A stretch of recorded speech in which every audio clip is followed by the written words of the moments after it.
Sahana Vavatu Sahano Bhunaktu Saha Viryam Karavavahe Tejasvi Navadhitamastu Ma Vidvishavahe.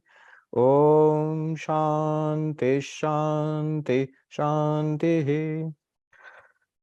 May the Lord protect us both, the teacher and the taught, together by revealing knowledge. May the Lord protect us both by giving us the results of knowledge. May we attain vigor together. Let what we study be illuminating. May we not cavil at each other. Om, peace, peace, peace. So in this class, we are doing the Katha Upanishad, and we are fairly far along. When we stopped before the break, we had done the 11th mantra, the second chapter, the second section, and the 11th mantra. We'd gone up to that. I'll chant the mantra. I think that will be familiar for people. Suryo yatha sarva lokasya chakshu na lipyate chakshushir bahya doshai ekas tatha sarva bhutantaratma na lipyate loka dukkhena bahya. I'll read the translation. We've already done this, so it's recapitulating what we have done. The translation of the mantra from Swami Gambhirananda ji. He translates it as, just as the sun, which is the eye of the whole world, is not tainted by the ocular and external defects, similarly the self, that is but one in all beings, is not tainted by the sorrows of the world, it being transcendental.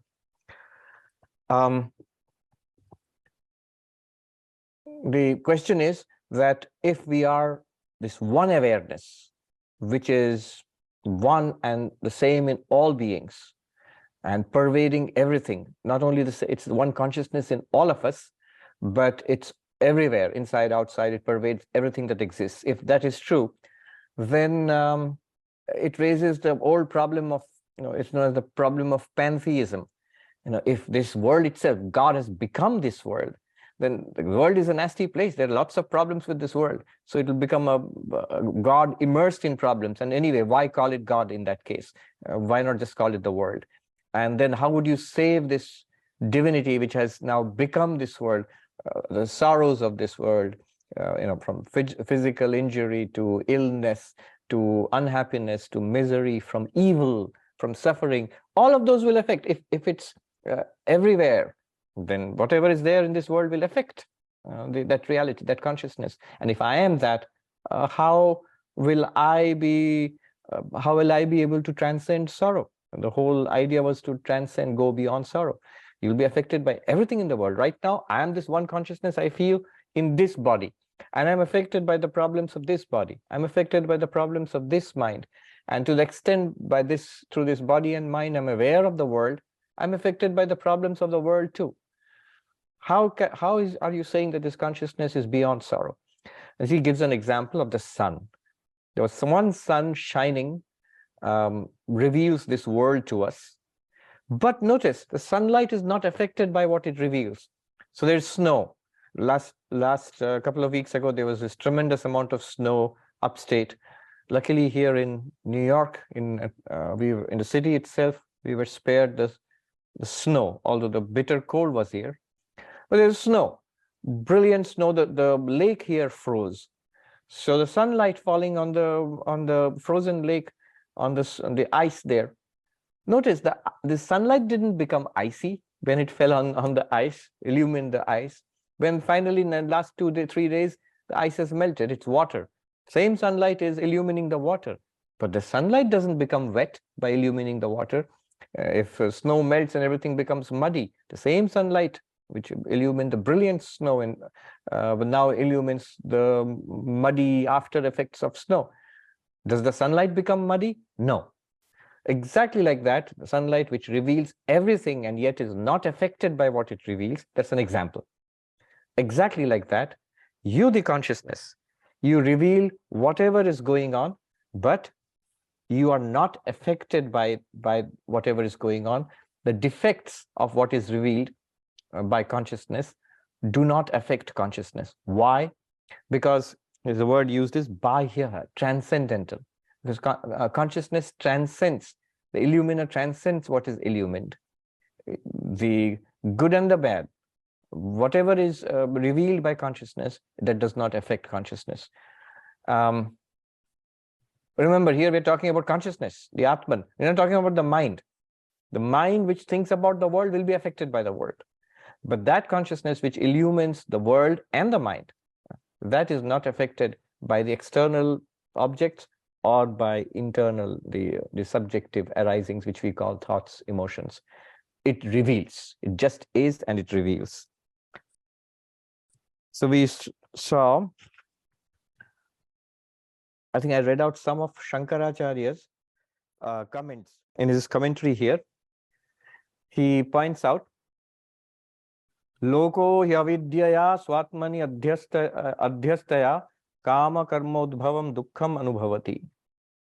Natu sa paramarthata swatmani. Because of our ignorance, that we do not know ourselves as this one consciousness, therefore we identify ourselves with this mind and this body, and then we experience an external world and subjective feelings, emotions, ideas, and some of them are, we like them and we chase them. Some are disturbing, unpleasant, like a physical illness or an unhappiness in the mind. So we dislike them, we try to avoid them, and thus sentient beings are caught in samsara. But these problems in the world, natu sa paramarthata swatmani, all these problems of samsara, these are not in the ultimate reality, they are not in the self, not in consciousness. This is what Shankaracharya says. In you, the consciousness, the world itself is an appearance. It's not that in you, the consciousness, there are actually trees and stones and the sky and the earth. It's an appearance. That which is appearance cannot affect reality. All the water in a mirage is not enough, is not sufficient to wet one grain of sand of the desert. Even the most venomous snake seen by mistake in a rope mistaken as a snake, all the venom in that snake is not, will not make the rope poisonous. In a movie, the movie example, a conflagration on the screen does not burn the screen. A great deluge in a movie does not make the screen wet. Why not? Because if the reality and appearance, they belong to two different levels of existence. Reality really exists. That's why we call it reality. Appearance only apparently exists. That's why we call it appearance. And that which apparently exists cannot affect that which really exists. Other way around, does that which really exists, does it affect what apparently exists? Well, yes, in the sense that it gives the very existence to this apparent existence. If the mind were not there, there would be no dreams. If the film screen were not there, there would be no movies. If the desert were not there, there would be no mirage. Similarly, if consciousness were not there, there would be no samsara. So consciousness, you the Atman, you are the inner reality of this samsara. You give it existence and you illumine it, but you are not affected by the real you. You are not affected by it. That's what he wants to say. And then he gives the examples. Yatha, just like Rajju, rope, Shukti, the nacre, which you find, like a seashell, which you find on the seashore. Shuktika, Ushara means desert, a dry place. Gagana, sky. So 4 examples. Rope, the seashell, the desert, and the sky. What happens to them? Sarpa, Rajata, Udaka, Malani. Snake. Rope is mistaken and you see a snake. Or the seashell is mistaken and someone thinks it's a piece of silver. Or the desert, you mistake it and you see it as water in a mirage. You think it's water. Or the sky. Mala means dirt. So sometimes children think that the sky has become dirty. It has to be cleaned or something, scrubbed. So, but the sky is not dirty. It's just maybe cloudy or dusty or whatever in the atmosphere. Then what's the point he's making?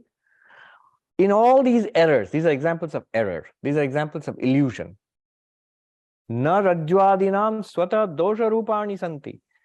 None of these defects, rope appearing as a snake, the dry desert apparently looking like a wet oasis, or sky appearing dusty, or the seashell actually looking like silver. None of these actually exist in the rope, or in the sky, or in the desert, or in the what is the example, in the this seashell.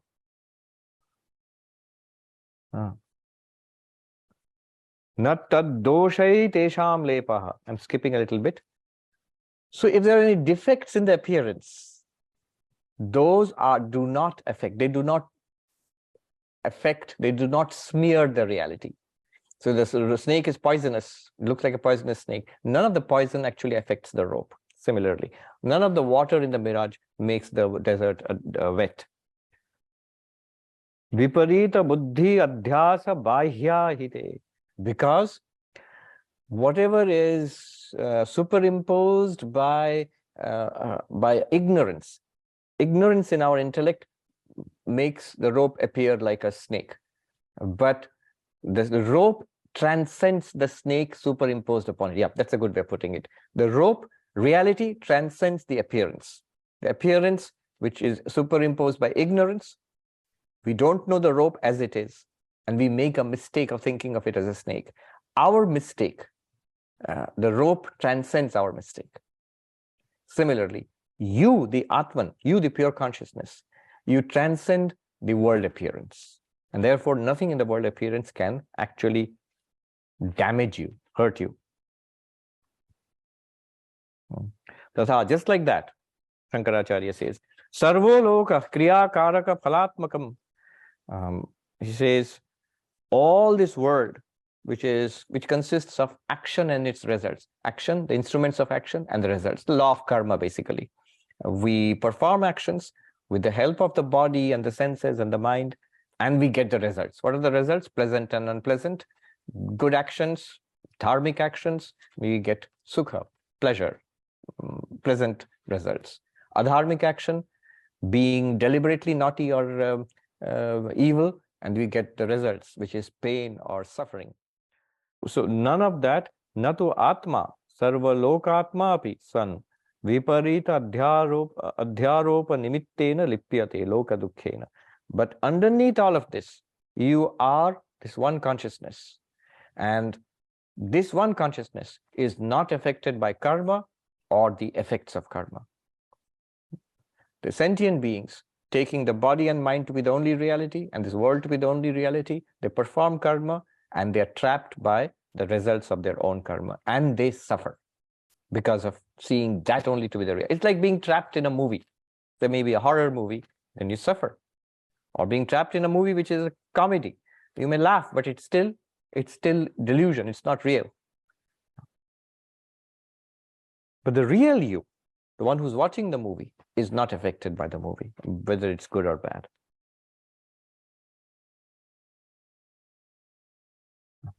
So this is, what's the point here? Though you are consciousness and you are one in all beings, you're not affected by the sufferings of all beings. You're one consciousness and you pervade all living beings and external, what seems to be external solid world out there. It's all pervaded by one consciousness. The defects of that world, they also do not affect you because you transcend them. How do you transcend them? Because they are all appearances in you. And it's not very, the thing to note is, it's a description of bare reality.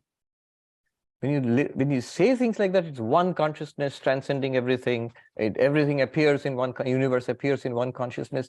The fact is, what else is it? Right now. Even if you forget Advaita Vedanta, just physiology and psychology and brain science will tell you that whatever we are experiencing, we are not experiencing actually directly in contact with a hard world outside. Whatever we are experiencing is a construction in our minds generated by the sense impressions from outside and the inner arisings in our mind.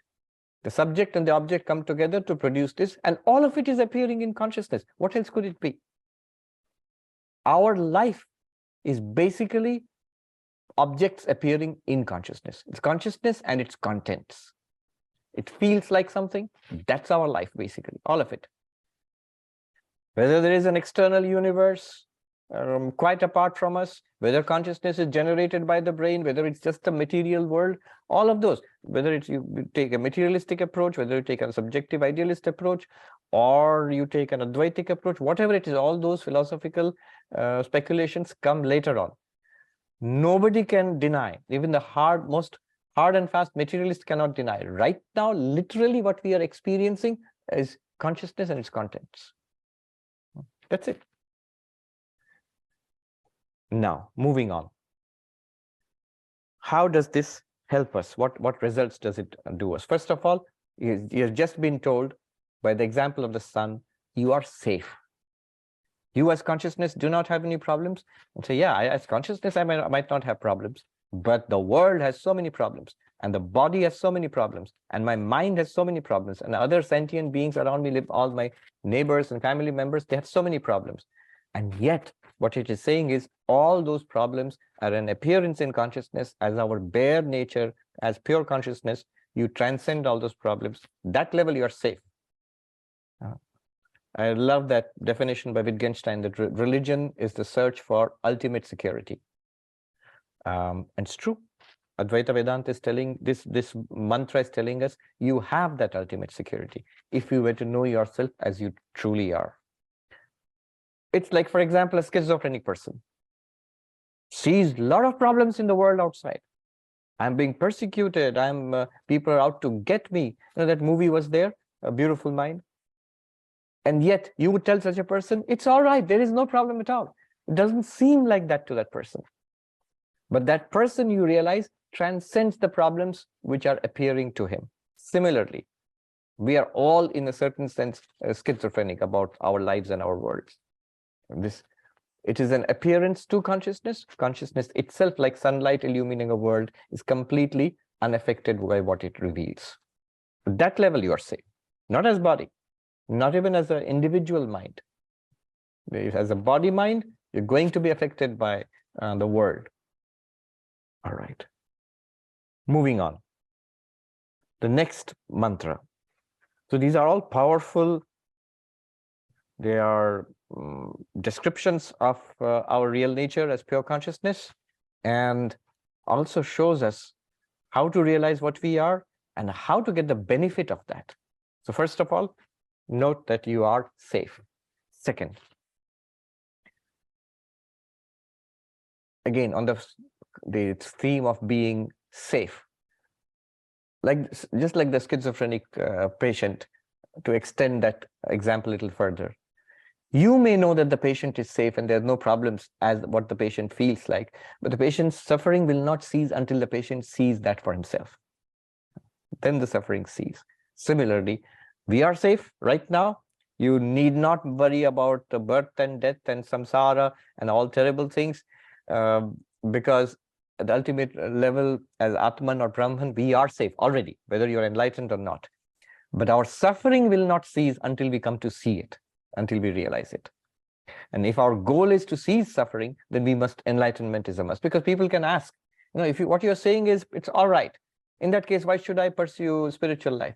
Well, because why did you start in the first place? We started spiritual life in the first place because we wanted to overcome suffering. We wanted to attain peace. We wanted to attain happiness.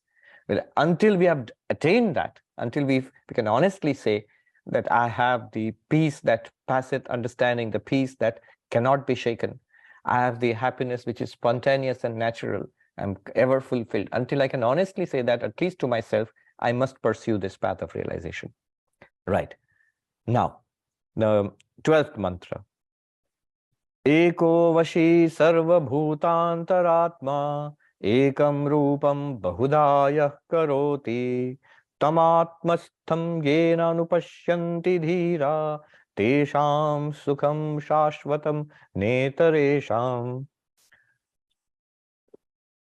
This is going to tell us how to attain everlasting bliss.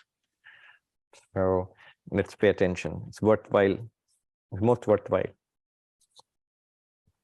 12th mantra. I'm reading out Swami Gambhiranandaji's translation. Eternal peace is for eternal happiness, actually, not peace. Is for those, and not for others, is for those who are discriminating and who realize in their hearts him who, being one, the controller and the inner self of all, makes a single form multifarious. All right, what does that mean? You, the Atman, is one existence, consciousness. It's one, ekaha. It's one. Ekaha, one. Now, this one, what it means here is, it's one in the midst of the many. It's the one appearing as the many. It's consciousness appearing to itself as the multifarious world. It is the one existence appearing as many existents or existing things of the world. That one existence, that one consciousness, you are. Because when you say one in the context of religion, it can mean different things. It can mean God is one, for example. That's not what they want to say. They agree that God is one, but they're going beyond the concept of God. So when you say that it's not polytheistic, there are not multiple gods, there's only one God. That's a big argument the monotheistic religions make. It comes from Judaism, but then Christianity and Islam also. That there are not many gods. There's the one God who is our eternal Father in heaven, or Allah, or Jehovah. That the same, the one God. And that's understood well enough in Vedanta also, that in this wild diversity of names and forms which you find in Hinduism, behind it all is one Ishvara or one Saguna Brahman. That's one meaning of one, when he says it's one reality. But that's not the deeper meaning here. In fact, even material nature in Vedanta, in Sankhya, material nature is also called one. All of this wild diversity of things in the world, from quasars to quarks, from blue whales to the COVID virus, all of it, from a grain of sand to planets, all of it comes from one nature, Prakriti. So that is, there's a unity at the heart of material nature also. So that's also called one. So in that sense, the physicists have it right when they're trying to pursue or develop a grand unified theory. In material nature also there is unity. That's also one. God is also one. But here, when it says one, it means in the multiplicity of this entire universe, there's one underlying reality. And of course, you are that one. So one underlying reality in the multiplicity of this material universe. This one is also Vashi. It's called Vashi, means it is the controller. The moment we say controller, we immediately, it should come up in our minds. So he's talking about God then. So it is not only one underlying reality, it's also the controller of the universe. From a Vedantic perspective, Advaitic perspective, it's not that there is some big boss sitting in the headquarters office up there and controlling this entire universe, or some person in the control room pushing buttons. Not in that sense. Shankaracharya explains, Jagad Dvashe Vattate. It exists controlling the universe. How? Kuta? In which way? Sarva Bhuta Antaratma. Being the inner reality, the inner self of all things. Just as in this body-mind, it's one consciousness which illumines all the experiences of our lives. Not only that, it gives existence to this body-mind. Similarly, in everything in the universe, sentient and non-sentient. In non-sentient beings, Atman or Brahman gives existence. It is the being, the very existence of those things. In sentient beings, it's not only the very existence of our bodies and minds, but also the illuminer, that which gives us the first-person experience, consciousness. So in that sense, it controls the world. Just an aside here, I heard two comments by two speakers. One is a very noted physicist, Sir Roger Penrose. And there he says something. He is well known for his theory, where he thinks that consciousness is the key to the physical universe. In what sense? So I'm just repeating his words because I'm very careful here. It's way beyond my my expertise. My physics doesn't exceed school level physics, so let alone this level of cosmology or fundamental physics. So these are his words, Sir Roger Penrose. He says, consciousness enters this universe by the collapse of the wave-particle duality. That's his theory. Now the interviewer asked him, why do you think so? What kind of reasoning led you up to this? He said, I got this idea first when I attended a course of lectures. So I'm just quoting him verbatim here, Sir Roger Penrose. He said, I got this idea when I first attended a course of lectures on mathematical logic by one Professor Steen. I think this was at Oxford, where he was, either at Oxford or at Cambridge. And I understood that consciousness is not computable. It doesn't compute. It's not computable. And then the next step in his argument was, then I was thinking, if consciousness is at all part of this physical universe, and it's not computable, what's the other thing in physics which is not computable? And he says it's the wave-particle duality. And therefore, they must have something to do with each other. Anyway, so that's what I heard. And the other thing which I heard was from Donald Hoffman. He said that it is now mainstream physics that space-time is not the end of the story. It's not the fundamental reality.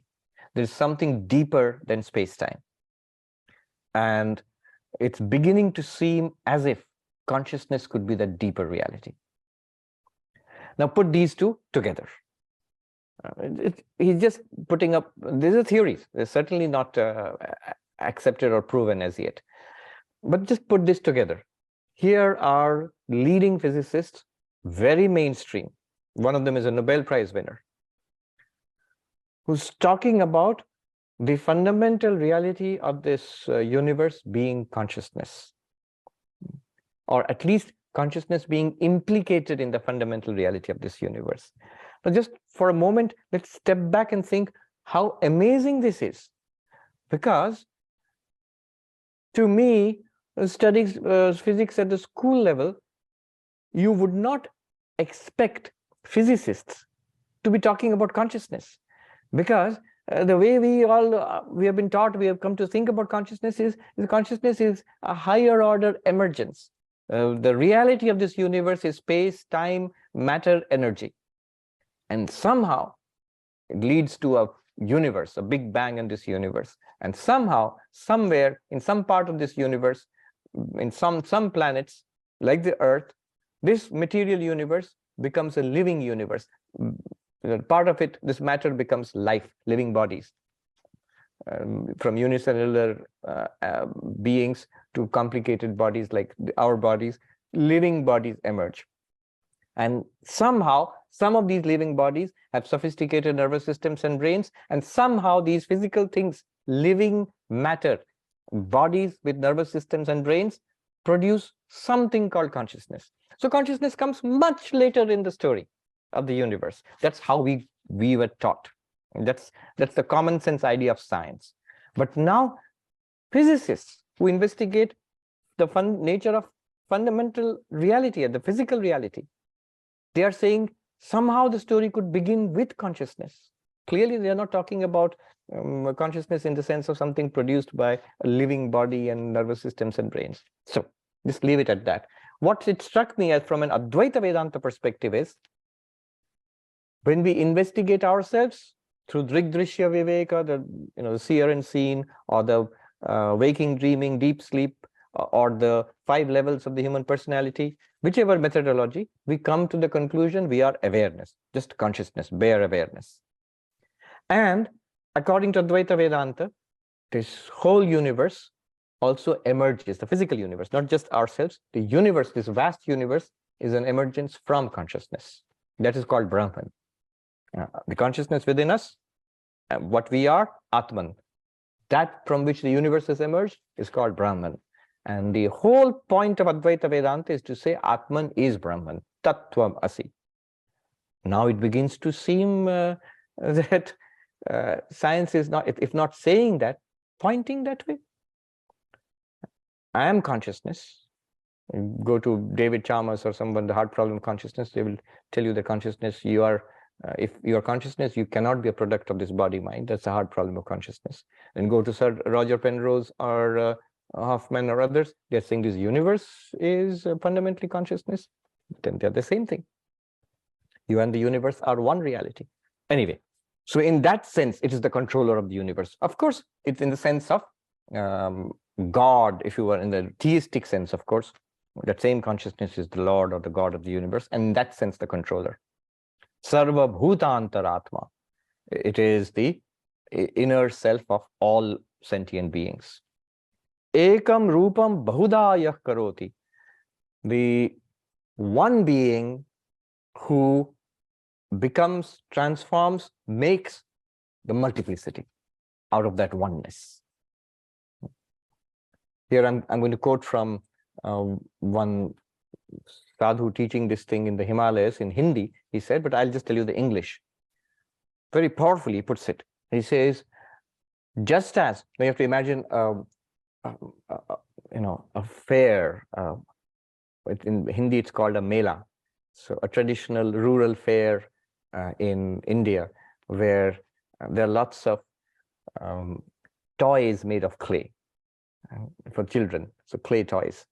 There are the camels and the horses and the tigers and whatnot, all cutely made of clay. So he says, when you look at all the toys made of clay, whether it's camels, horses, or tigers, they're all clay, just as one earth has become all of these. Just as one water appears in a droplet of water and in a mountain high wave in the ocean. It's the same water principle. Just as one fire is there in a burning log of wood or in the scalding hot boiling water, it's the one principle of fire, same everywhere. As the one wind, air, is the breeze which caresses your face, or the hurricane which is brewing out there. Just as in this, it's this one sky, whether it's the sky inside a pot, inside a house, or the vast sky outside, it is one unbounded space. You know, the five elements is beautifully earth and water and fire and air and sky. He's using all of those as examples to show that there's one principle which can appear in so many ways. And then he goes further. It is just as it is one mind in all our daydreams and in all our dreams at night. Whatever we see, whatever we experience, smell, taste, touch in those dreams, it's just one mind appearing in all those ways. Just as it is the one rope which mistakenly someone sees as a snake, someone sees as a discarded garland from a temple, someone sees as a crack in the earth. These are the classic examples used in Sanskrit to show error. So as the ground of the error is present in all forms of the error, something is mistaken for something else, whatever you mistake it for, the reality is, the underlying reality is the same. In the same way, it is this one inner self of all beings, is one inner consciousness which you are, which appears in all these ways as this entire multifarious universe. That's the meaning of Ekam, one, Rupam, form, Bahuda, multiplicity, Yah Karoti, the one who makes, one who appears in all of these ways. Okay, sounds great. What do you do? Tamatmastham yenanupashyanti dhira. You are supposed to see it as yourself. I am that. I am that. Let me point out the structure of this mantra. The first line, it shows you Eko Vashi Sarva Bhutantaratma Ekam Rupam Bahudaya Karoti. One reality, the inner controller, being the inner being of all, reality of all beings, that one appears or makes itself into this vast multifarious universe. What's it talking about? It's talking about Brahman, the reality of this universe, the one reality underlying this entire universe. First line of the mantra. Second line of the mantra, tamatmastham yena anupashyanti dhira. It talks about the great identity. You are that Brahman. Tattvamasi, that you are. When we hear about one reality underlying everything and appearing as the entire universe, we say, great, that's fascinating. What's it to me, though? It says, you are that. That's the second line. Then it goes further. Tesham sukham shashvatam netaresham. For those who see this as their own self, for them is eternal bliss, not for others. So the second line also gives us the result of this realization. So three things have been pointed out by this mantra. Ultimate reality, Brahman, the one reality underlying the multiplicity, one non-dual reality. Second, how do you realize it? You have to realize it as yourself. I am that. Third, what good does it do? It gives you endless bliss. And not otherwise. There's no happiness elsewhere. One of the Upanishads, Chandogya Upanishad says, Yo vai bhuma tat sukham nalpe sukham asti. That which is infinite is joy, bliss. There is no joy in the limited. This is the infinite, and you are that. Tamatmastham. You must realize, I am that. I am Brahman. How? Anupashyanti. This is literally, if you translate it, they who see after. They who see in this manner. In which manner? After what? Shankaracharya, he says, Ye nivritta bahya vrittayah anupashyanti acharya agama upadesham anu sakshad anubhavanti. This is, let me translate this. How do you realize this? Agama, the Upanishads, the text. Acharya, the teacher of the text. Anu, that means as taught, the text as taught by a competent teacher. In that manner, when you see. So this is very important. This is a knowledge which is being given to us.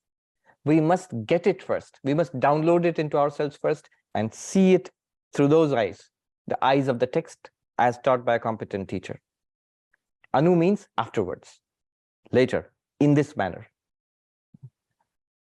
Not free thinking, or as is done often in academia today, I'm going to do a deep reading of the text. So I'm going to do deep reading, and I'm going to be rewarded for getting newer and newer meanings. Rubbish. That's not how these texts are meant to be used. You can get newer meanings, you can make poetry out of it, and you can do whatever you like.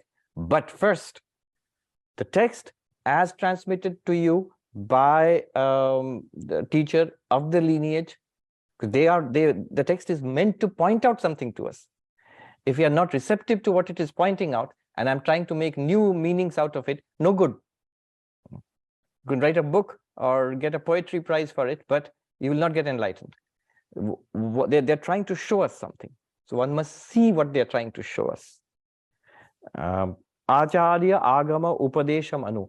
The teaching of the text with the teacher. Not even the text, I'm reading it, making sense of it by myself. No. Why is the teacher important? Because it's an unbroken lineage of teachers who have been taught this from the earlier teacher, and so they know in which way to interpret the text. And tells us what kind of person we must be to take full advantage of the teaching. Nivritta bahya vrittaya vivekina. Nivritta bahya vrittaya. The continuous engagement with the external world must come to a stop, or we must be able to stop, at least for a while, our obsessive engagement with the world, with people, with the world, with our own bodies, with our own little problems. That means vairagya, a dispassion, a certain detachment from the world must first be cultivated before you can take advantage of these teachings. Otherwise, we'll just not get it. Either one will not get interest in this, or one will not see the point of all of this, or even if we are interested and we see the point of it, it will not dawn upon us. that breakthrough will not happen. And then, so this is the meaning of anupashyanti. Pashyanti, see, but see how? After, in this way, as taught by the teacher, not by the teacher himself. Again, the other way around is also there. There are teachers who say, I'm enlightened. Or really, which lineage, which book are you going to teach from? Books, I don't care for books. I don't belong to any lineage. I have discovered this by myself. They may well have, but it's no good for us. These are, red flags. So there must be some kind of lineage which is being followed. So some kind of guarantee of that there are people who have become enlightened in this path for centuries, if not millennia. So text and teacher, both are important. And then he uses the word dhira. Literally, it means in Sanskrit dhairya. Dhairya means a quality of patience, a quality of spiritual toughness, a quality of steadiness. Patience, steadiness, but in a sense of a spiritual steadiness and patience. Very important. In the midst of happiness and sorrow, my attention must be fixed on that reality, which the teacher and the text have taught me, which I've got it, I've understood it, but then I'll be buffeted by the waves of pain and pleasure, buffeted by the waves of terror and temptation, buffeted by or dazzled by the magical display of samsara generated by my past karma. In the midst of that, to have the patience and steadiness to hold on to this vision, to this inner vision, to this realization, that is dhira. It takes some doing. That kind of stability is necessary. Here, let me point out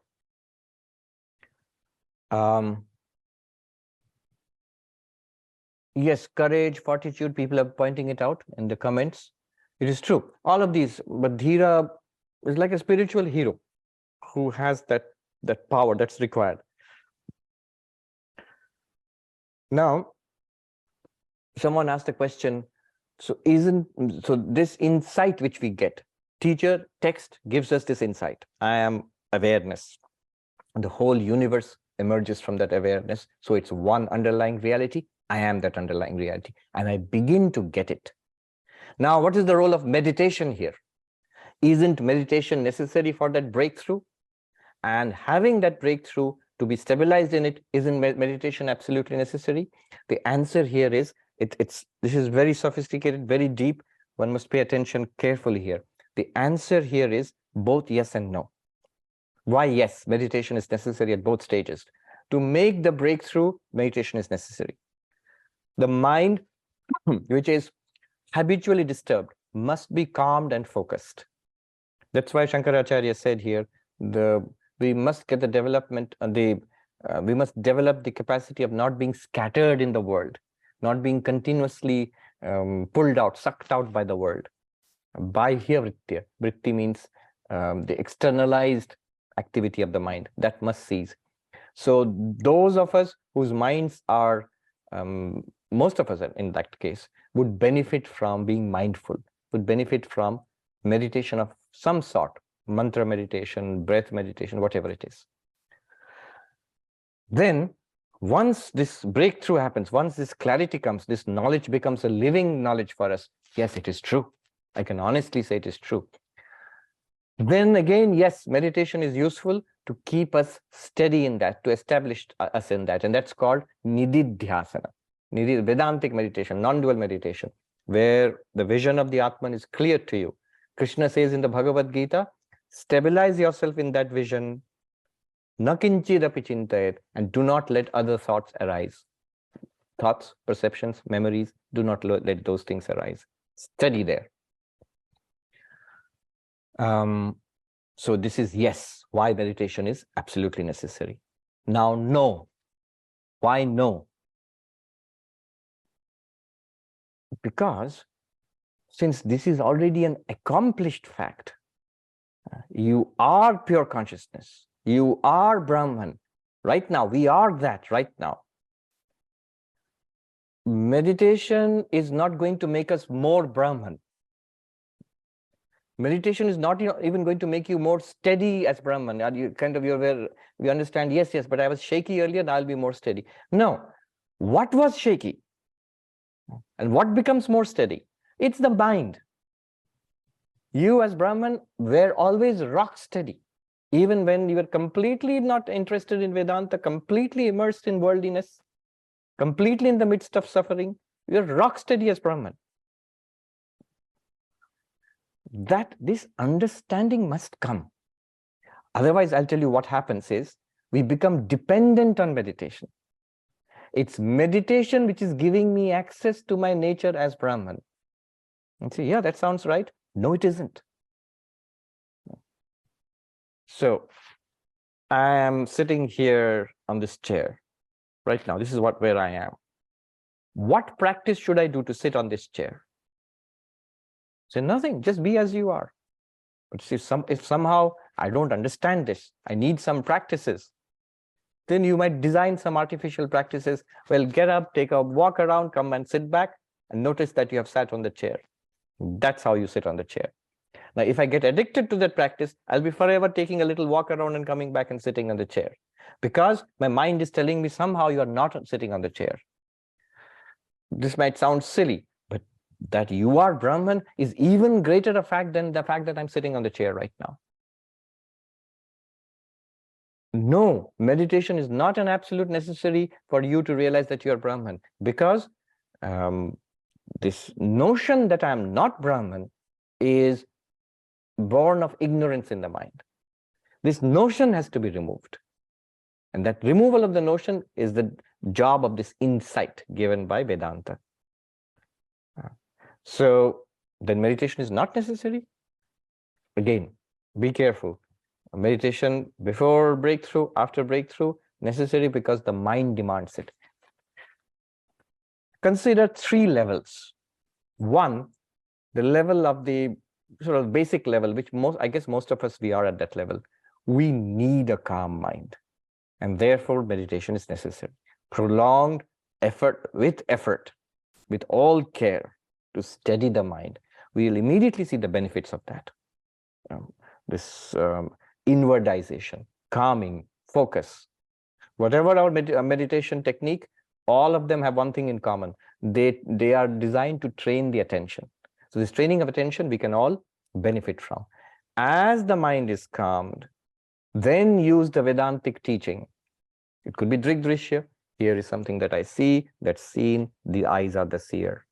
The eyes are something that I am aware of. I blink my eyes and I notice carefully. The mind is the seer of the eyes. Then with that calm and steady mind, I notice that whatever arises in the mind is appearing to me the witness consciousness. And then steady there, that witness consciousness. Not as an object, continuously discarding whatever objects pop up, external or internal, steady there. That's the basic. The Vedanta says that this is the state of the lowest kind of spiritual seeker. We're talking about a person steady in samadhi. A higher, a better kind of spiritual seeker would be a person who sees this truth, that with eyes open, eyes closed, I'm this one consciousness. So stay in that one consciousness like a lamp, not flickering. Every thought in the mind, is an object which points back to you, the one consciousness, because every thought in the mind is being illumined by me, the consciousness. Just as I see everything that I see is reminding me that I have eyes. So if everything I see, instead of attracting my attention, reminds me to take my attention back to the eyes, that's an example. In the same way, every experience that I have, if it's a reminder to me to turn the attention inwards to awareness itself. And then it's not that I start thinking about awareness. No. Even those are thoughts. So stay there. That is Vedantic non-dual meditation, Nididhyasana. That's for a little better, the better grade of spiritual seeker. And then Vedanta says the highest grade of spiritual seeker is the one who sees this directly. He sees just as the sunlight is not affected by what it illumines. Illumining mud doesn't make sunlight muddy. Illumining the water doesn't make sunlight wet. Similarly, I, the consciousness shining, I'm not affected by whatever experiences arise in consciousness. Just as various things appear in the mind, in dreams, similarly, I, the consciousness, one consciousness, I'm clearly one in all bodies and minds. And all bodies, minds, and the worlds, they all appear in me, the consciousness. This is directly evident to this person, the best kind of spiritual seeker. So with eyes closed, eyes open, always in that, effortlessly. No effort of mind is anymore required for that seeker. That is what is called Sahaja Samadhi. Someone like, say, Ramana Maharshi was naturally in that state all the time. So these are different grades. That person makes no effort for meditation. The middle grade person makes an effort for meditation, but that's a non-dual meditation, stilling oneself in that realization. And the basic grade of seeker makes an effort in meditation for first stilling the mind and then discovering this reality that I am pure consciousness and trying to stay there. So 3 grades. And therefore, the role of meditation also changes. Dhiraha, steady.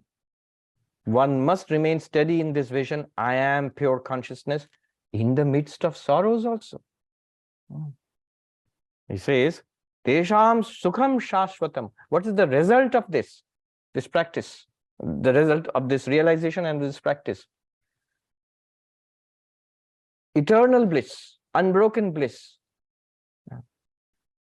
Your waking is bliss. Whatever you experience in your waking life, every bit of it is bliss. All our dreams are bliss, and deep sleep is bliss. Our smiles are bliss, and our tears also are bliss. How can tears be bliss? How can unpleasantness be bliss? It is. So I've given the example of how Sri Ramakrishna, when he is suffering from terminal throat cancer, and yet his disciple Turyananji says, you are in bliss, and Sri Ramakrishna agrees. How can you be in bliss in the midst of terrible physical pain? Conventional religion will say, well, there is God, pray to God, maybe there'll be a miracle, and your cancer will go into remission. It's been known to happen, but for every case that happens, also it doesn't happen. Or the yogic approach will be, well, focus your mind on the self or on God to such an extent that you cannot actually, there's no bandwidth left over for feeling suffering or unhappiness or pain. That can be done also. The mind can be focused in samadhi through great effort and long practice so that actually you don't feel physical pain. But neither of those is meant here. What is meant is exactly what Sri Ramakrishna is undergoing. Actually feeling everything in life, seeing, feeling, pain. And yet, at the level of that one consciousness, I am at bliss. I am in bliss. Why? Well, it's like consciousness is like Broadway, and the Broadway show is like the theater of our life, is the play of our life. Just as a tragedy in Broadway is also enjoyment, a comedy in Broadway is also enjoyment. Smiles are enjoyment. Tears, when you are weeping for a well-performed tragedy in a Broadway show, you're actually enjoying. That's enjoyment. So this ananda, this sukha is not pleasure. Even in the underlying sukha and dukkha, underlying pleasure and pain, there is one seamless bliss. Because this whole drama is taking place in the Broadway theater of your consciousness, of you, the consciousness. And therefore, unbroken bliss. If something is pleasant is presented, that's happiness. If something unpleasant, painful, humiliating, frustrating arises, that is happiness. If nothing arises in deep sleep or deep meditation, that is happiness. Tesham shashvatam sukham, unbroken bliss. For the deeper reason that your very name is happiness. Shantam, Shivam, in the Mandukya Upanishad, it says, your name is peace, your name is happiness. You are that happiness. How can you not be happy? That sounds awfully philosophical. Will such a person be actually happy in the way we understand happiness? Yes. Sri Ramakrishna gives an example of such a person. This wandering Paramahamsa who came, and was always smiling. And he had a pure childlike face and always smiling. He lived in a little cottage on the bank of the Ganga for some time in the temple of Kali, Dakshineshwar, the temple garden.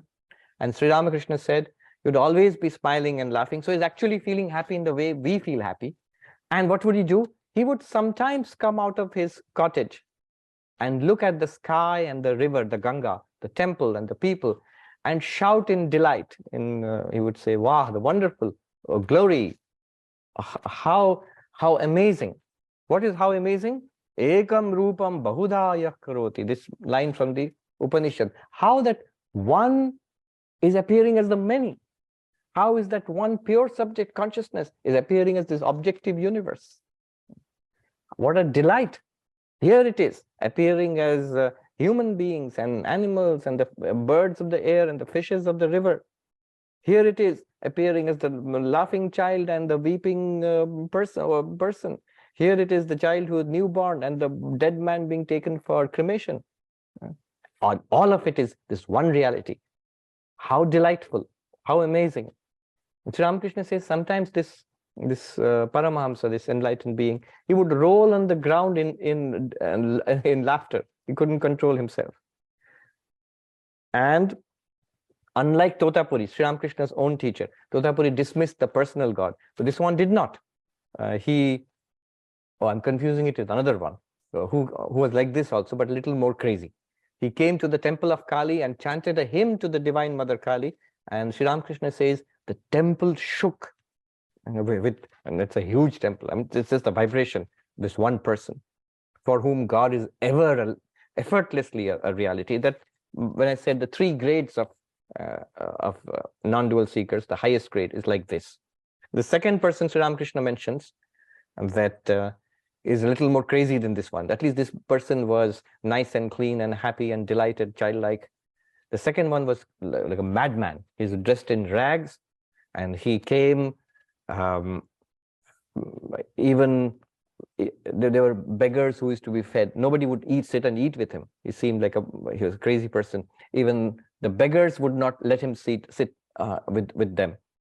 And so finally this man would go and eat with the dogs. When the food would be thrown out and the street dogs would come and eat, this man would share the food with the dogs. And Sri Ramakrishna gives such a vivid description of this crazy holy man. He would throw his arm around the shoulders of a dog, and both of them would eat from the same plate. It scared Sri Ramakrishna. He says, I prayed to the Divine Mother, will I also become like that? Let me not become like that. Will my madness about God, about the self-realization take me to that level of this madness, of the craziness? And yet this crazy man, Sri Ramakrishna immediately saw through him and said, this is a fully enlightened being.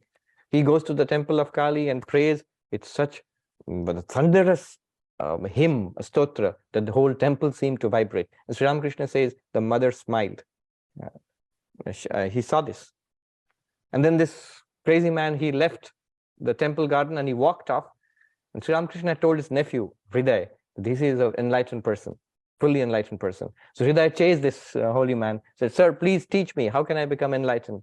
This man wouldn't reply for a long time and then stopped and pointed at the water in the drain. He says, when the water in the drain and the water in the holy Ganga, you see both are the same reality. Exactly like that, you see the same reality everywhere.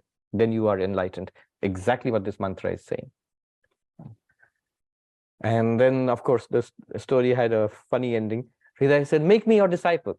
And then the holy man he picked up a stone to throw at Hriday. So Hriday ran off in fear, and the man threw the stone down and then disappeared and is never seen again. So it is possible that there are such people who realize this. And my point is, they actually feel happiness the way we would define happiness, not just pure consciousness and limitless awareness and the happiness of that, but also real smiles and laughter and delight and smiley face, that also effortlessly all the time.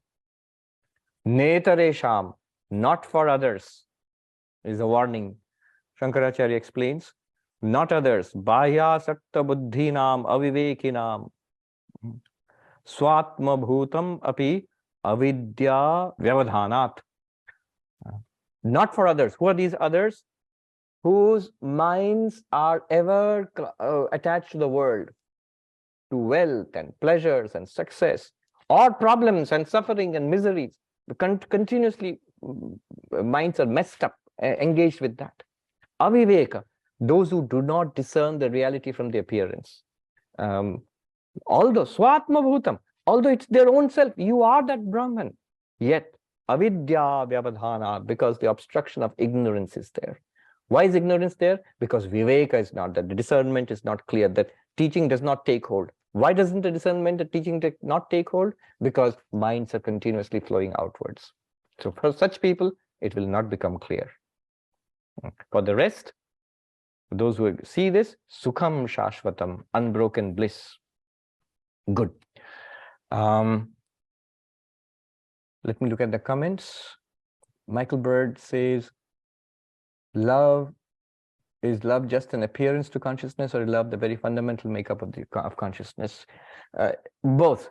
Love in the sense of an emotion appears in consciousness. It's a capacity of the mind. But in a deeper sense, love as Ananda is the very nature of consciousness. So Sat, Chit, Ananda, and that Ananda is, in fact, in Vaishnava Vedanta schools, that Ananda itself is called Bhakti or love. So in a deeper sense, love is the very structure of, or is the fundamental nature of this very universe. When you say a word like love, well, it's an emotion. An emotion is in the mind, and the mind is illumined by consciousness. So it cannot be a fundamental reality. But consciousness itself is also love in the sense of Ananda. Shiva Priya says, external universe is manifestation of our thought and not real in the physical sense. I did not say that. From an Advaitic perspective, both thought and external objects are appearances. External objects appear in consciousness, and the subject also appears in consciousness, and the subject experiences the object. Both are enabled by consciousness and given existence by consciousness. Because if you say the external universe is nothing but our thought, that's something called subjective idealism. Advaita Vedanta is not subjective idealism. Shankaracharya takes a lot of effort to distinguish this from the Yogachara Vijnanavada view of Buddhism, which is a subjective idealist philosophy. There's no external world, nothing apart from thought. But Advaita Vedanta does not say there's nothing apart from thought. No, the world is there. There's an object. You are there. You're the subject. But your reality is pure consciousness, the Atman Brahman, which you discover. And that is the reality of the subject and the object also, both. That is the meaning of Atman is Brahman. Whatever we see, whomsoever we meet, are all in our thoughts. No. Whatever we see, whomsoever we meet, they are all outside our thoughts, and they come into our thoughts through our epistemic instruments. But both our thoughts and the world outside, the so-called outside, all are appearances in consciousness. Priya Kulkarni says many cosmologists allude to the non-separatedness without talking about Vedanta. Right. These are all very interesting developments in modern physics. Michael Bird said, didn't the physicist who won the 2022 Nobel Prize prove that quantum entanglement, the universe is neither local nor real? Yes, people have forwarded those articles to me. Yeah, as I said, it's very interesting. Peter says, does the witness consciousness observe the actions of the body? Opening up a door or walking to the subway, etc. Be careful when we say observe. Observes looks like an action. So like I'm observing you. What's going on the screen? I'm observing the screen. Not like that. Consciousness choicelessly illumines everything. So the very experience of opening a door, it's an experience of walking to the subway. There is sight and sound and color, and there are internal thoughts and judgments about it. All of it feels like something. But why does it feel like something? Because you are conscious. This is consciousness gives us the first person experience of life. In fact, that's the name of the book by Christoph Koch, The Feeling of Life Itself. What is the feeling of life itself? Consciousness. Of course, Advaita Vedanta would say that's the consciousness already mediated through the mind and the senses. But anyway, still consciousness, and it gives us the experience of life. It's not like a little person in the head which is observing everything. It's rather like the light which illumines everything. Presence of things, changing things, absence of things, waking, dreaming, deep sleep. All these experiences are revealed, illumined, given very existence by consciousness right now. Priya, what is the Buddhist equivalent of the third state of breakthrough in real life? Third state of breakthrough, you mean the one who effortlessly sees the one consciousness not being affected by the world, the one consciousness which is in the midst of multiplicity, effortlessly, without the support of any kind of meditative practices. Yes. Now, equivalent means in Dzogchen Buddhism, that's the highest attainment, or that's full-blown enlightenment. At least there's one teacher, Longchenpa, who puts it in those terms. All right, very good. Om Shanti Shanti Shanti Hari Om Tat Sat Shri Ramakrishna Arpanamastu.